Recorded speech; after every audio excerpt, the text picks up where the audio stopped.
All right. Well, I'm getting really lazy. I didn't bring any studio lights in. I'm just using the light from the room.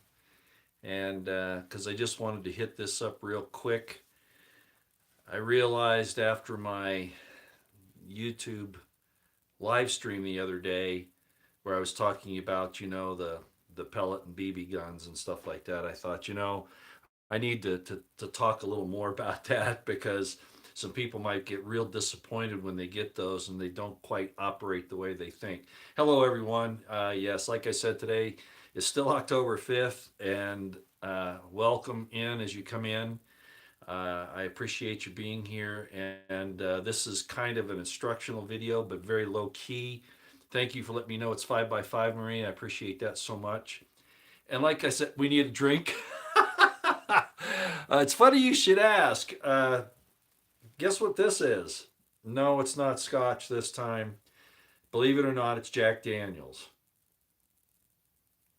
Mm. I like the sugar maple in the Jack Daniels. It's really good. Good Tennessee whiskey. So, cheers, everybody. Just so you know, notice I don't have any weapons around, okay? So, even though we're going to talk about something to do with that, uh, I have no weapons. I don't even have a knife around me right now. Hi, Ms. Cat. Nice to see you. So, again, cheers, everybody. Considering what's going on in the world, especially what they're trying to do to us in our own country, I talked about AG Merrick today and the FBI and the President Biden wanting the FBI to go after parents who are at school board meetings, being very upset about how their children are being misled. Uh, uh, just all horrible things that are happening. And I could just go on and on and on. The United States is done as far as you've heard me say before. The Republic is done. We're no longer a Christian nation. There are Christians here, but just like in other countries where there are Christians and there are conservatives and there are people that believe in the liberty of the people, we're fewer and fewer in number, or at least fewer willing to speak out. Okay, and because of that, we're going down, and we're going down fast. So that's why I've been talking about these other things here lately about our the necessity of our becoming as independent and as separate from this godless country, nation, society as we possibly can. A lot of good, like-minded people out there, but you have to be careful, of course, because of the infiltrations that are being done by these ungodly federal agencies and corporations, et cetera, et cetera. Tell me how, and I'm talking in veiled terms here, tell me how during a supposed medical emergency, a pandemic, you can get away with firing those who are our most important healthcare workers. Tell me how that makes sense in any world. It doesn't, especially after they've been on the job for 18 months without any type of GMI. Obviously, it's not about combating any kind of sickness. It's about getting people down to where they can be totally controlled through an AI system. And I'm just going to say it, probably get thrown out of here, but that's all right. Jim Beam, nah, I tried that once. I don't really care for Jim Beam. If I'm going to have a regular bourbon, more than likely I'm going to get a Maker's Mark or a Jefferson, something along those lines. But Tennessee whiskey, of course, Jack Daniels is the go-to, right? Woodford's good too. Yes, I know somebody mentioned Woodford. Woodford's good, and believe it or not, Evan Williams is not too bad. 1783. I know it's cheap, but it's not too bad. Okay, how do I know about that? I got friends that drink it. All right. Uh, all right. Everything in moderation. Yeah, I hate alcohol too, but I also hate Brussels sprouts. But you know, everything in moderation. Brussels sprouts are very good for you, by the way. Yeah, Lynchburg. I know. Isn't that funny? Marshall Bean, how you doing? Thanks for having that little interchange with me today, Marshall. Yeah. That's funny, Tennessee, that county's dry, and yet they make Jack Daniels. I was watching a program on how they make it, and they can't even taste their product there. They that's all they got to wing it. Of course, I think they probably do taste it, but at any rate, yeah, the silly laws in this country are almost too much. Well, let's get to the facts at hand, okay? So the other day I was talking about that people should probably consider getting a BB pellet gun, one that can shoot 17 caliber. That's 1.177, not the 22s. I mean, they're great, but they won't shoot BBs. And I think there's a real advantage to being able to shoot BBs and pellets, lead pellets or alloy pellets. Let me explain that because I didn't at the time. When you buy a BB pellet gun, one that can shoot both, not just a pellet gun, they have 22 caliber pellet guns and they have .177 caliber pellet guns. I'm going to say don't go to the 22 ones. All right, stay with the 17 caliber. The reason is, again, because you can also shoot BBs in those for the most part. There are exceptions to that, but in the ones that I was showing you, the Crossman 760, for instance, will shoot both. Now, if you get into the big competitive uh, type of rifles, pellet rifles, they'll only shoot pellets, and they usually use nitrogen pistons so that every time you load a pellet, the velocity is pretty much the same. So it's getting down to accuracy, and I explain not for you to go get those. I mean, not that I don't like them, but that you're really narrowing your availability of ammunition. Okay, so that's why I mentioned the Crossman 760 or something similar to that. There's also a Crossman 1000, for instance, those types of things. And I also mentioned that, sometimes it's good to have a scope, sometimes it isn't. I choose not to because I'm a point and shoot type guy at the ranges that we're talking about. But some people might need scopes, and we're going to talk a little bit about that today. Okay. So, again, I was talking primarily about BB pellet rifles that will shoot both at the 17 caliber .177. And there's also another thing I need to mention here. You're deadly with a Crossman 760. Good for you, Blue Raven USA.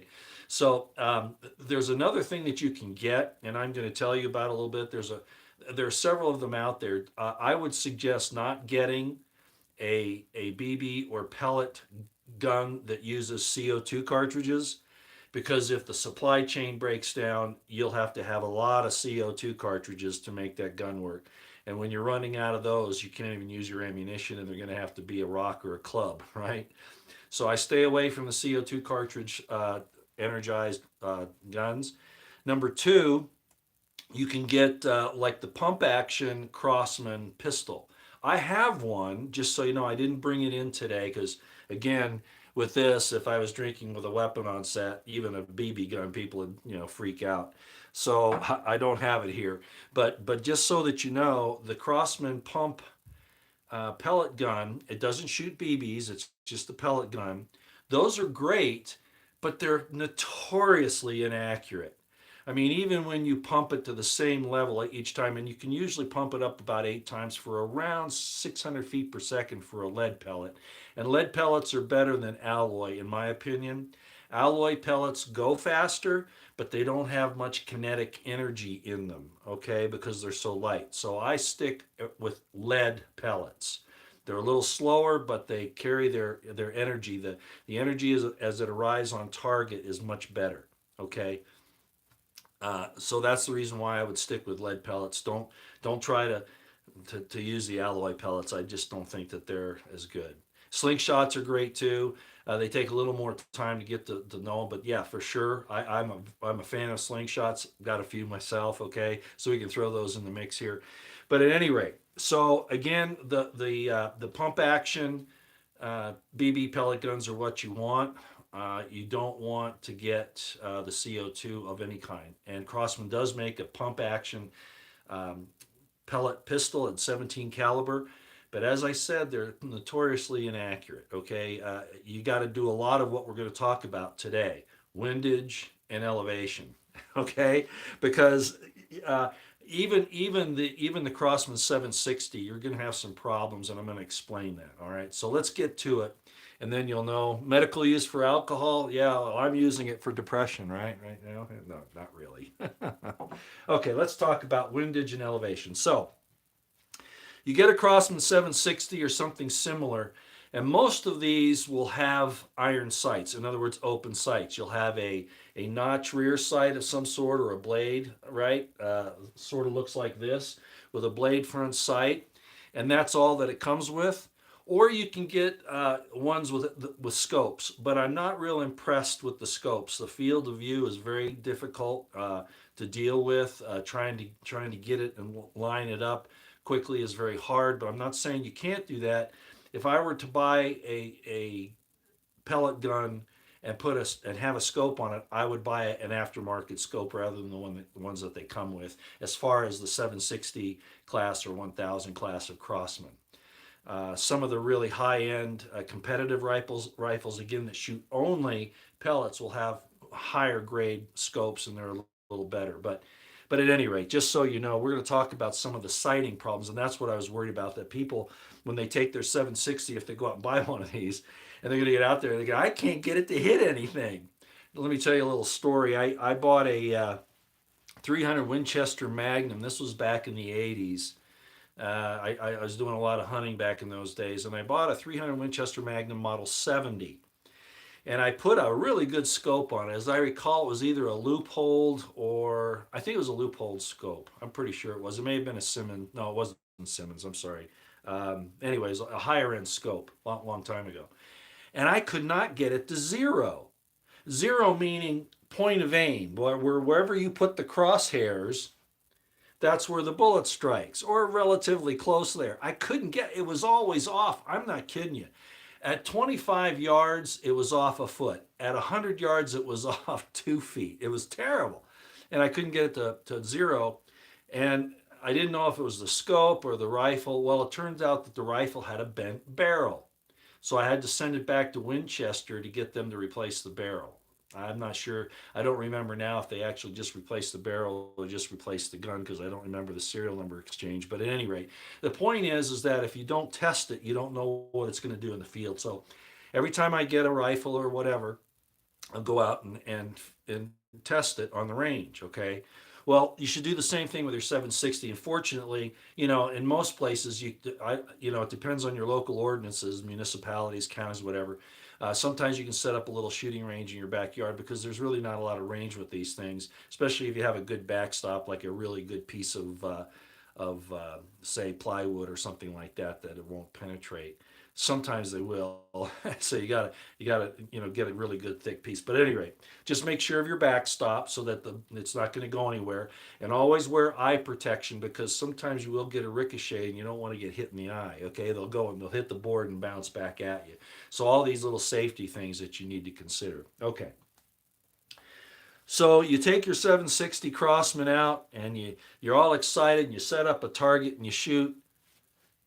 And this is your sight picture. Okay, this is the back sight, or these two things here, and then the blade front sight's right there. And that's basically what your sight picture would look like.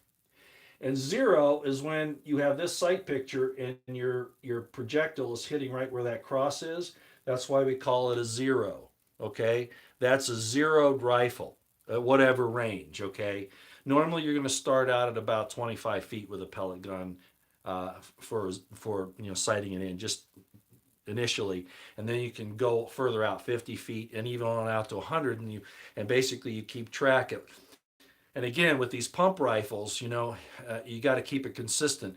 The trajectory on, say, 4 pumps is not going to be the same as if you give it 8 pumps. You see what I'm saying? Because you're changing the energy level. So you got to keep that in mind too. But just to keep it simple, you have a zero here. This is when it's zeroed correctly. You have this type of a sight picture, and you get that pellet to go right smack dab or relatively close. There are things about breathing and about wind and about tremors and things like that. But basically, you should get this type of a strike when you have this sight picture. Your projectile should go right smack in the center, pretty close to it. Chances are, with the Crossman 760 and like type of pellet BB rifles, that's not what you're going to get with the iron sights. And mine is a good example of that. When I first got it, no matter how hard I tried to, because the rear sight is adjustable for elevation, but it was not adjustable in any great degree for windage. What's windage? Windage is this way, right to left. Okay? Elevation is up to down, up and down. So elevation wise, I could get it just fine. It would strike like here. That's where it really actually was. It would keep striking on this side, but the elevation was correct. Okay? But there was no way that I could adjust that rear sight so that it would strike in the center of the target. It just wouldn't move. And I was afraid that those of you who get that would wonder what's happening. So that's when you have to adjust. You have to know your rifle. You have to get out there and realize that it's not going to strike where it's supposed to, and that you have to make the adjustment. I remember there was a John Wayne movie, I forget which one it was, but this lady asked John Wayne how he could keep hitting the target, and he gave her a rifle, and she says, I can't make it hit where I want to, and he just kept telling her, windage and elevation, Mrs. Whatever, windage and elevation. So that's why I'm harping on this. So what you have to do is you have to admit that you're going to have to be the final adjustment on your 760 Crossman or ones like it. So what happens is you shoot, let's say that you line up like this, okay, like I show here, but your round hits way off the target, low and to the left. Okay, your Crossman 760 will adjust somewhat for elevation, not perfectly, but pretty much. So you can raise the elevation, and you might get it to hit like right here. Okay, let me get a marker here. Let's say that you finally raise the elevation and you get it to hit here. So you're close, right? You're not bad. And it might not adjust that well. And then again, you're going to have to adjust for elevation too, but we're just talking about windage right now. So no matter what you do, you can't get this round to move over to the center of the target. That's the idiosyncrasy of your 760 or whatever you have. Okay, so now you're going to have to make the correction, and this is where knowing your rifle is going to come in. So you realize you can't move the sight, so now you're going to have to give it a different sight picture is what it's called.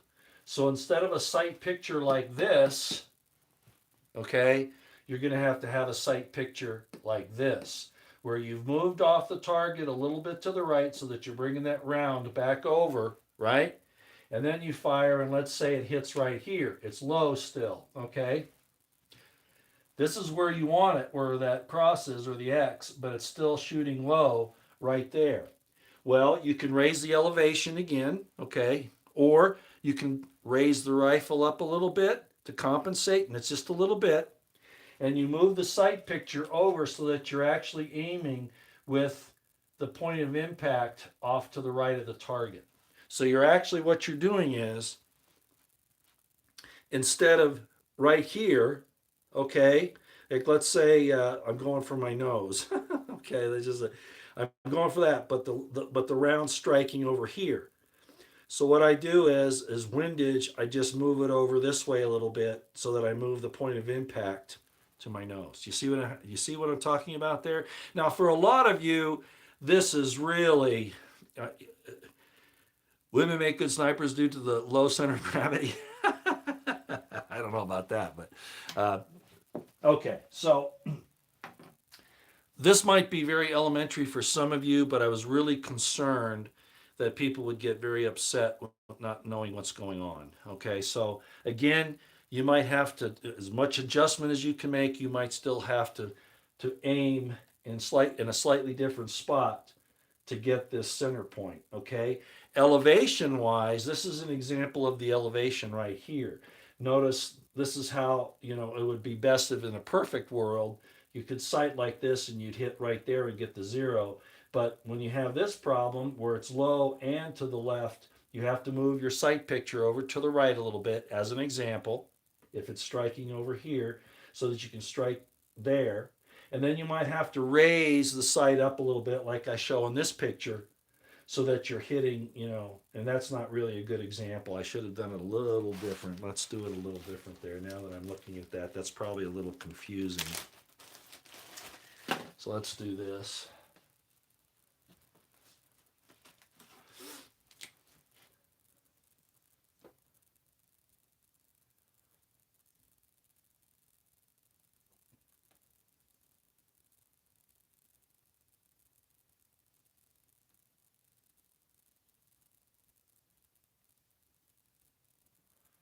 That's not real good, but I think you'll get the idea.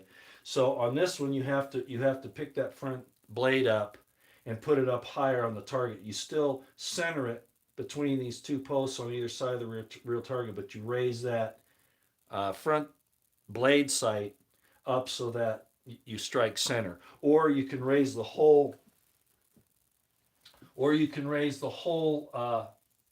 sight picture so that it looks like this.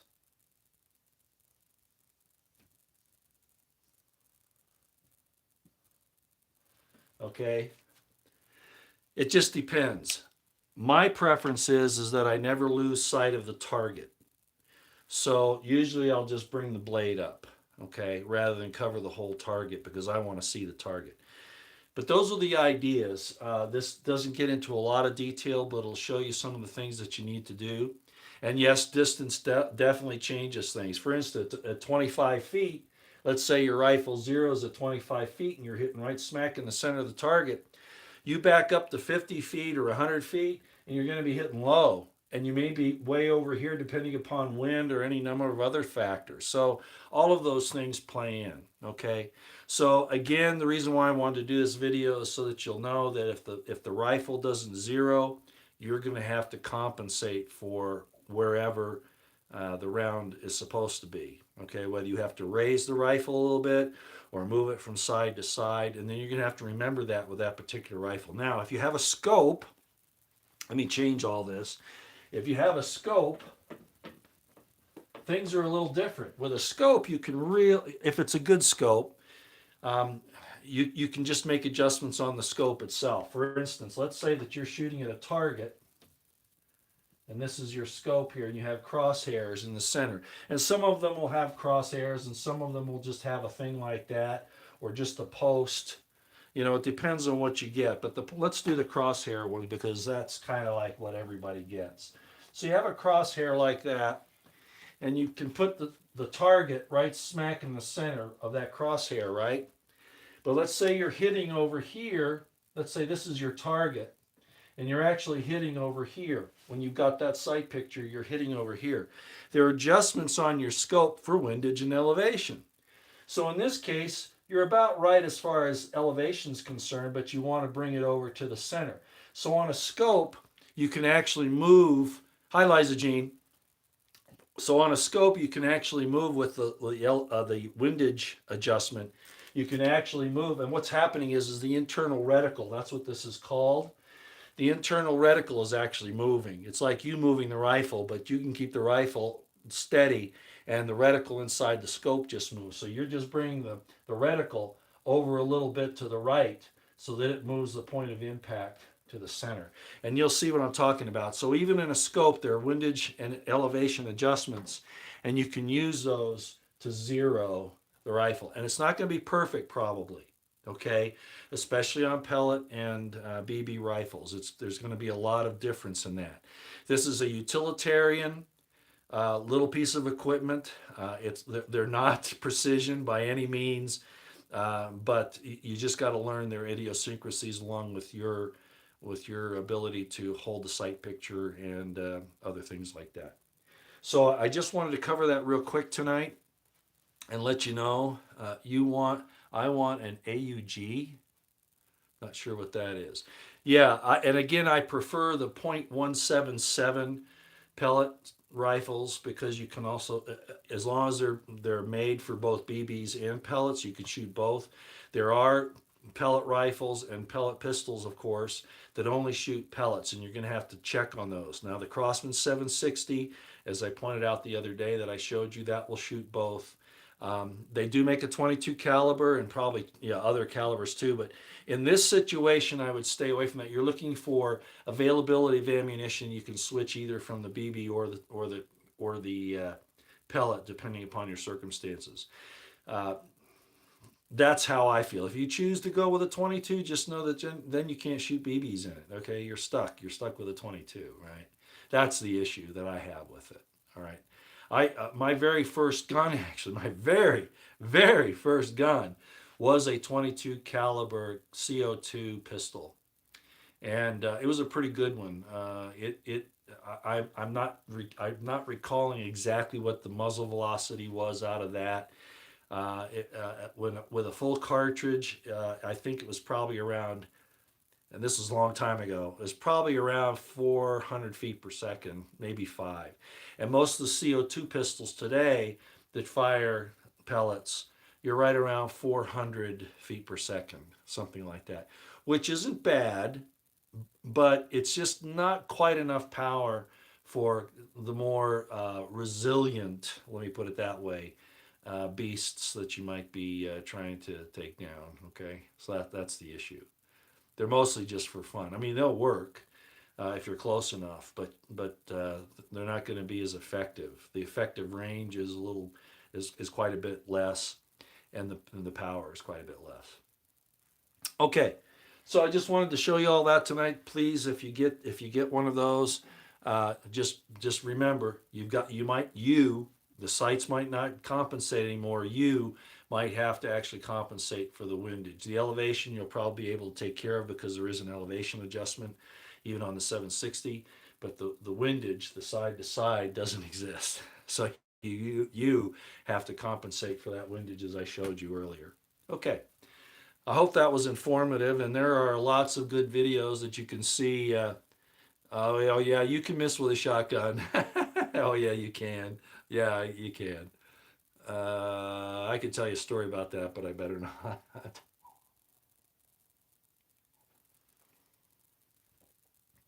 Okay.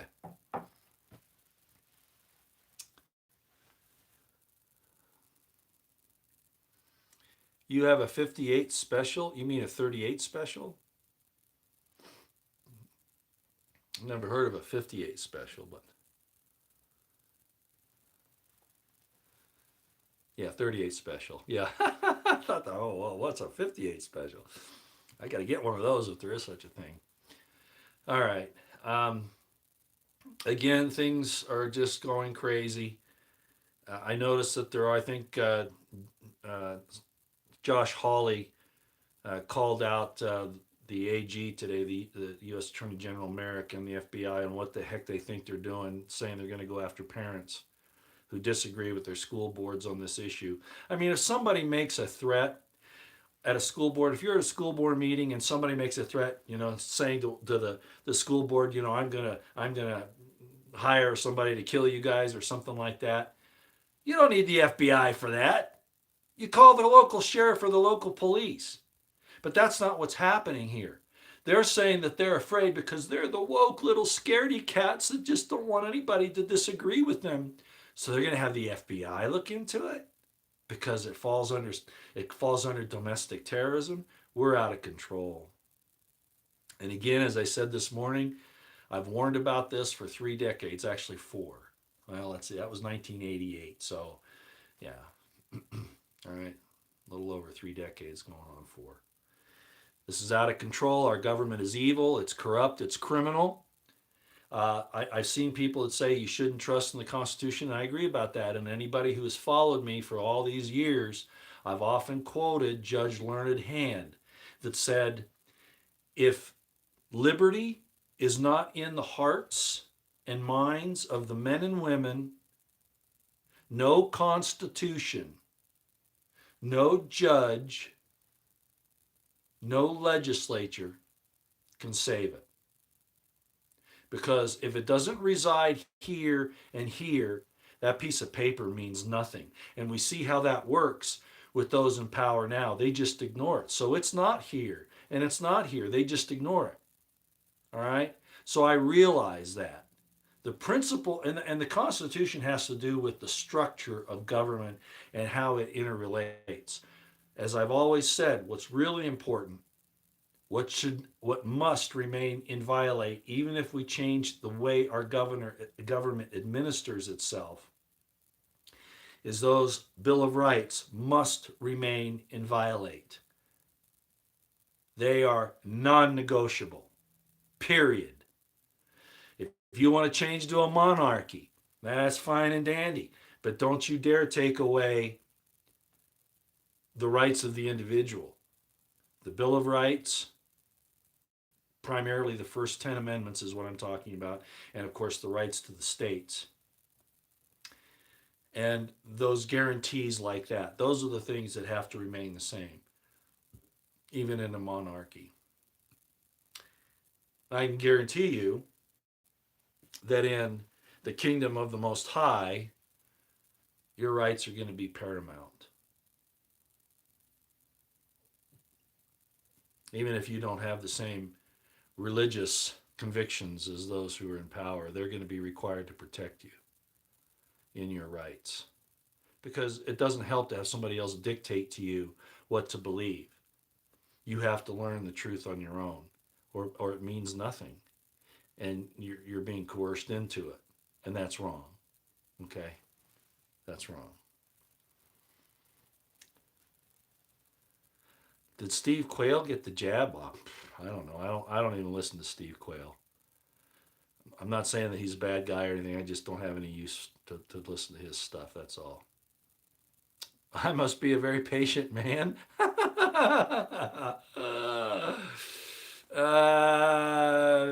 No, I try to be, but no, there are a couple. I've lost my temper more than I'd like to admit, and it takes a lot to get me there. But when I get there, it's pretty much everybody around me better look out.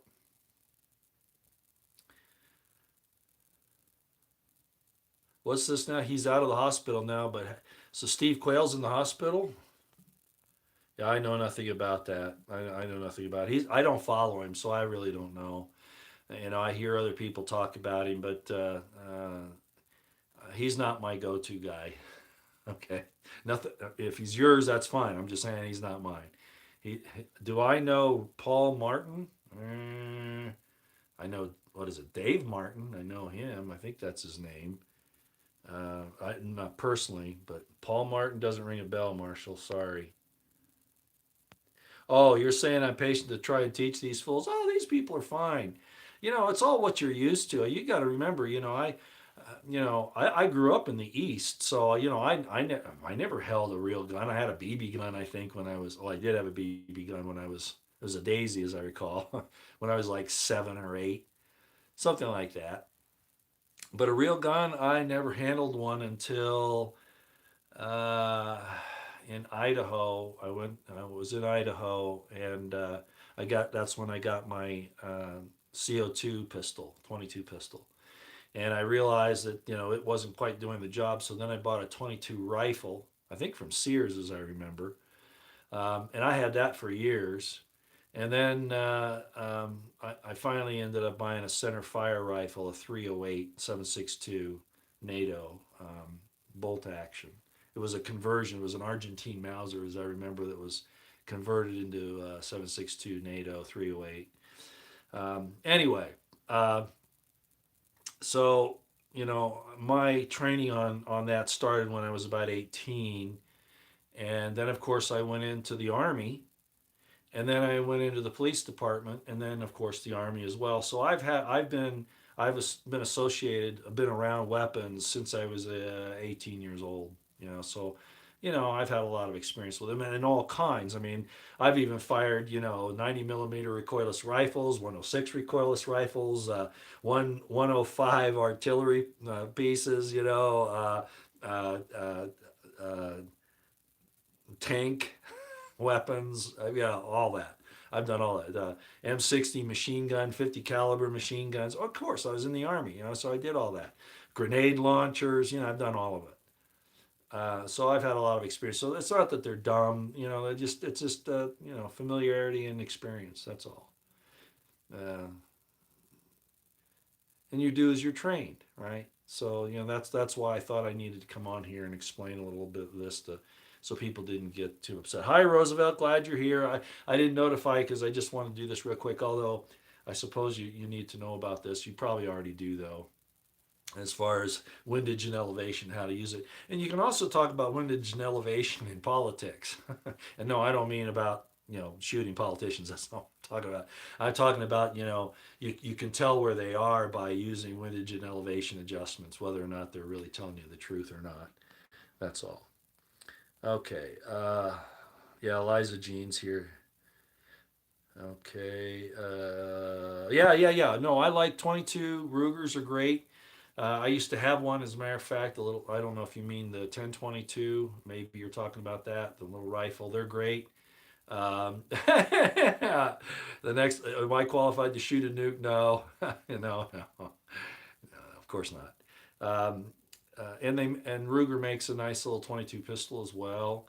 And so does Smith and Wesson and Walther, and there are a bunch of them out there.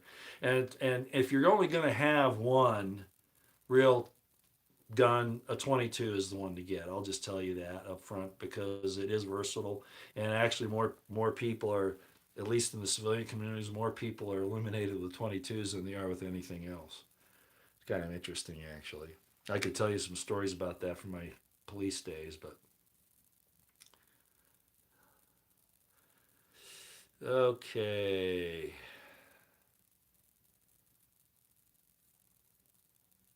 Yeah, that's true, Jesse. Hi, Jesse.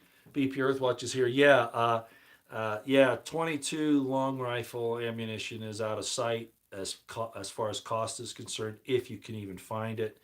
They're really shutting off our supply. They're buying, the government has bought all the Social Security, IRS, HHS. I mean, people that you think, what are you doing arming yourselves?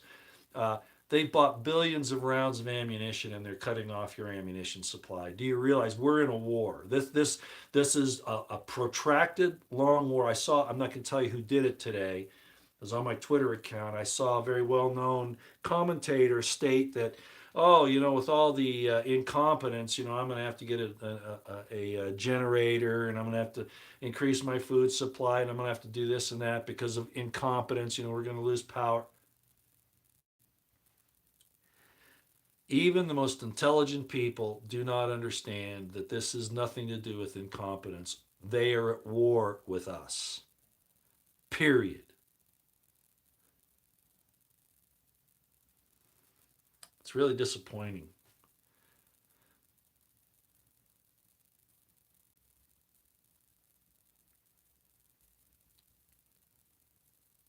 Yeah. Oh, that's good. Fear porn. Your grandfather told you years ago that the ammo would be the first tag. Of course, because a firearm's no good without ammo. It becomes a club at the best, right? And of course, that's the supply lines. I mean, even in the military, the first thing you do, you don't attack the weapon system necessarily. You attack the logistical supply of that system, right? So, of course, they're warring with us.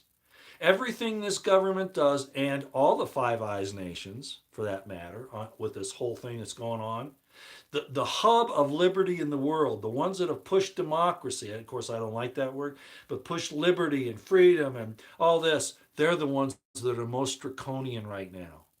Why is that?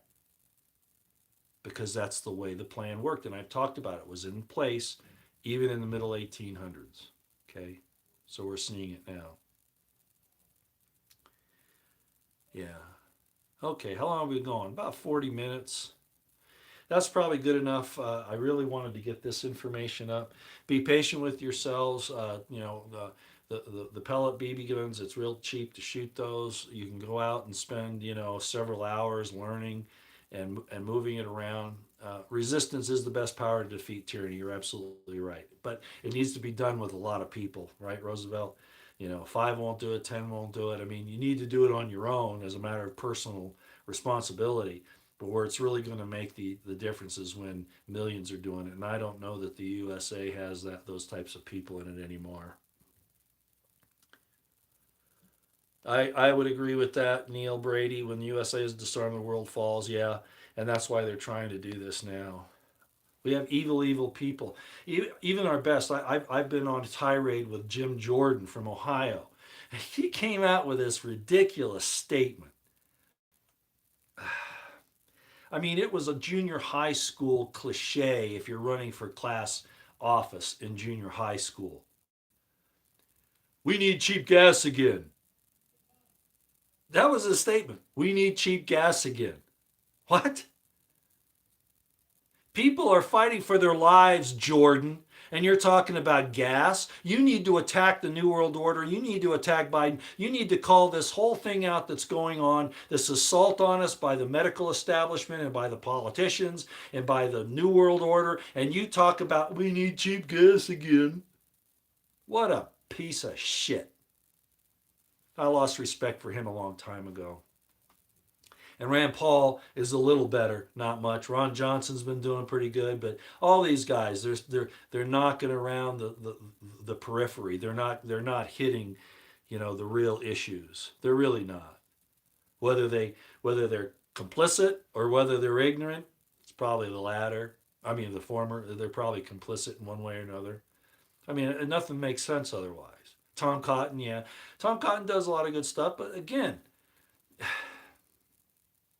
and then these people that are espousing the significant. Oh, Trump! I finally saw a Twitter guy today who I've had a lot of contact with, at least on Twitter, not personally. Again, I like these guys, both the retired and former military officers and NCOs, and law enforcement people that are on there that are conservative, Christian, et cetera, et cetera, et cetera. And I finally saw one of them say, if Trump doesn't admit his mistakes, in his prior administration, I'm going to look for somebody else. They weren't mistakes, and you still won't admit this to yourself. They were not mistakes. He did it on purpose because he's in the club. He's after you, and these guys will not wake up to that. Like Alex Jones. It's just unbelievable to me. Yeah, they are not mistakes. They're deliberate. It was the takedown of America. You can't, I mean, with all the stuff that happened in his own, oh, he's getting attacked by all these people, so he must be innocent. He's just a poor little innocent guy that's getting attacked. Oh, really? Red flag laws, bump stock bans, the massacre at LV that was never resolved, which I maintain was a mass sacrifice to his God, be it Moloch, Baphomet, Lucifer, whatever, Apollo. Well, he thinks he's Apollo. You know. Then this whole thing that's happened now with the shutdown of America. The people that are still looking for him to be come back and do something, they're really out of their minds, and they think that the electoral process is going to work. Ever? Has it ever really worked? Well, it sure as hell isn't working now, and it's not going to work in 2022, and it's not going to work in 2024. The electoral process is done, and those guys better get off their asses and realize that they've been had, that what they sacrificed their careers for, and a lot of them did sacrifice for this country, they did, but they have to understand that they have been betrayed and act accordingly, and they won't. At least not publicly. But I get pretty hot under the collar, and yet I appreciate them. At least they speak up to the extent that they do. Okay, that's enough. Here's to all of you. Like I said, this is Jack Daniels. It's just Black Label Jack Daniels. Nothing special. I do like Gentleman Jack, actually, probably better, but this is okay too. What was that? Yeah, things aren't getting better. No, they've got the whole thing primed and caught. Yeah, they do. They do for sure. All right. Thanks everybody for coming. I'll let you go. Have a great night. Pray, stay out of the way.